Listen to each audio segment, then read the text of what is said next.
कि show that if a line is drawn parallel to one side of a triangle to intersect the other two sides in distinct points, the other two sides are divided in the same ratio. ठीक है, ये एक theorem है बेटा जो कि है BPT, basic proportionality theorem. ठीक है, इसे थेल्स थ्योरम से भी जानते हैं बेटा। तो ये थ्योरम बहुत ही ज़्यादा इंपॉर्टेंट है आपके एग्ज़ाम के पॉइंट ऑफ व्यू से, तो इसे बड़े अच्छे से ध्यान से देखिएगा। ठीक है, तो पहले इसका डायग्राम है और जो स्टेटमेंट है उसके हिसाब से हम अपना गिवन और टू प्रूव लिख देते हैं। तो देखिएगा बेटा, जैसे कि डायग्राम में हमारे पास है कि जो डी ई है वो पैरेलल है बी सी के। ठीक है, जो डी ई है ये बी सी के पैरेलल हो जाएगी। ठीक है, टू प्रूव क्या करना है हमें कि A D upon D B is equal to A E upon E C. ठीक है, ये हमें प्रूफ करना है, जिसके लिए हम एक कंस्ट्रक्शन करेंगे बेटा। तो बी को ई से और डी को सी से ज्वाइन कर देंगे। ठीक है ना, चलिए अब इसका प्रूफ देख लेते हैं। अब ध्यान से समझिएगा कि यहाँ पर हम सबसे पहले लिखेंगे area of triangle A D E.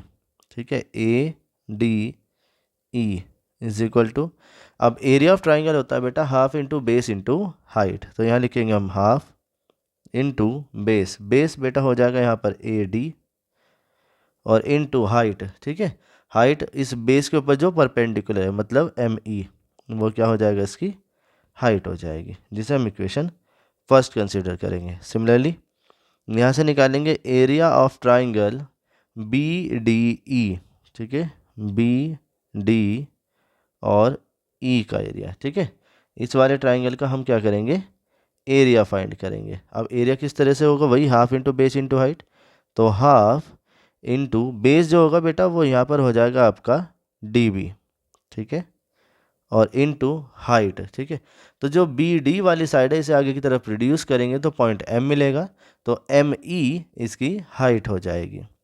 ठीक है बेटा, जो कि इक्वेशन सेकंड होगी। अब क्या करेंगे, इक्वेशन फर्स्ट को डिवाइड करेंगे इक्वेशन सेकंड से। तो ये हमारा बनेगा area of triangle A D E divide by area of triangle B D E is equal to half into A D और into M E divide by half into D B into M E. यहाँ पर M E से M E और half से half cancel हो जाएगा।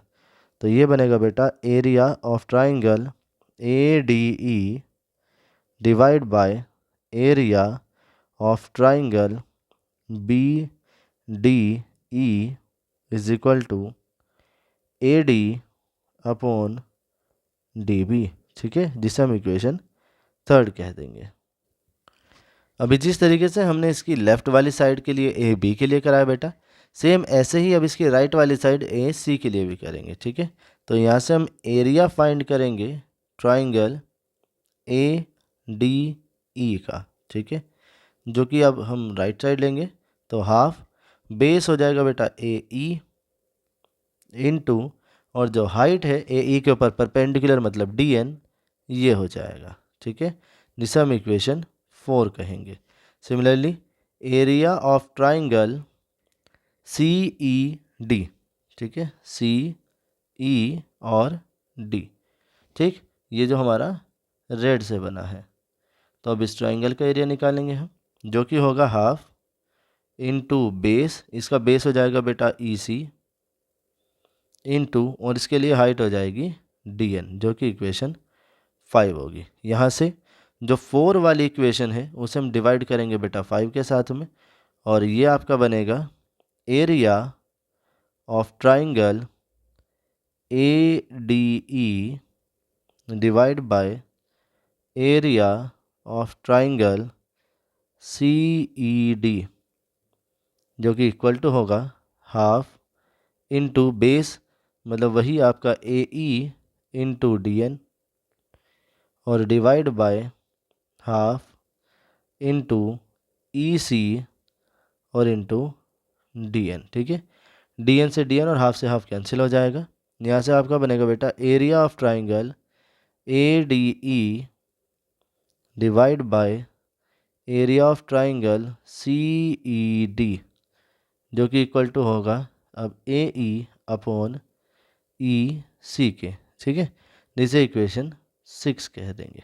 अब यहाँ ध्यान से समझिएगा बेटा कि जो ट्राइंगल हमारा बी डी ई और सी ई डी, ठीक है, रेड और ब्लू वाले दोनों ट्राइंगल, ये दोनों ट्राइंगल जो हैं वो दो लाइन डी ई और बी सी पैरेलल लाइन के बीच में बने हैं बेटा, और इन दोनों ही ट्राइंगल का जो बेस है डी ई वो कॉमन है, ठीक है।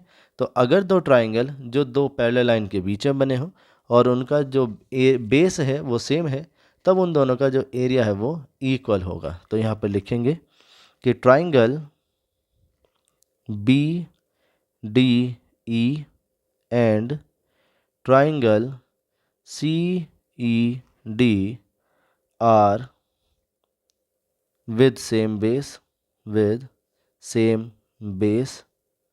and between parallel lines DE and BC, ठीक है। So they have same area, ठीक है। जो ट्राइंगल है उनका एरिया क्या होगा बेटा, सेम हो जाएगा। तो यहाँ से लिखेंगे that is area of triangle B D E वो इक्वल होगा बेटा area of triangle C E D के, ठीक है। तो ये हम वैल्यू प्लेस करेंगे बेटा इक्वेशन 6 में। तो from equation 6 area of triangle A D E divide by area of triangle B D E, ठीक है। जो हमारा सी ई डी लिखा था बेटा इक्वेशन 6 में, इसकी पोजीशन पर हम बी डी ई लिख देंगे, जो कि इक्वल हो जाएगा ए ई डिवाइड बाय ई सी, जिसे हम इक्वेशन 7 कहेंगे। अब आप थोड़ा ध्यान से देखिएगा तो इक्वेशन 3 और इक्वेशन 7 दोनों की लेफ्ट हैंड साइड जो है वो सेम है ना।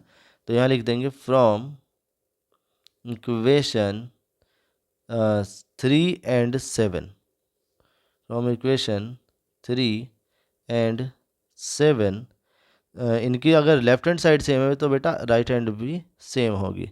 तो A D upon D B ये इक्वल हो जाएगा ए ई अपॉन ई सी के, ठीक है। और यही है जिसे हमें प्रूफ करना था, ठीक है बेटा। तो ये स्टेप में हमने प्रूफ कर दिया है। उम्मीद करते हैं कि जो हमने प्रूफ करा है एरिया के बेसिस पे वो किस तरह से करा है वो आपको अच्छे से क्लियर हो गया होगा। और ये जो थ्योरम है बेटा ये बीपीटी है, बेसिक प्रोपोर्शनैलिटी थ्योरम। तो ये थ्योरम भी खुद में बहुत ज़्यादा इंपॉर्टेंट है और बोर्ड में बहुत बार पूछी गई है, ठीक है। तो बहुत ही ज़्यादा इम्पोर्टेंट है बेटा, तो इसे बड़े अच्छे से आप तैयार कर लेंगे, ठीक है। उम्मीद करते हैं कि ये आपको अच्छे से क्लियर हो गया होगा।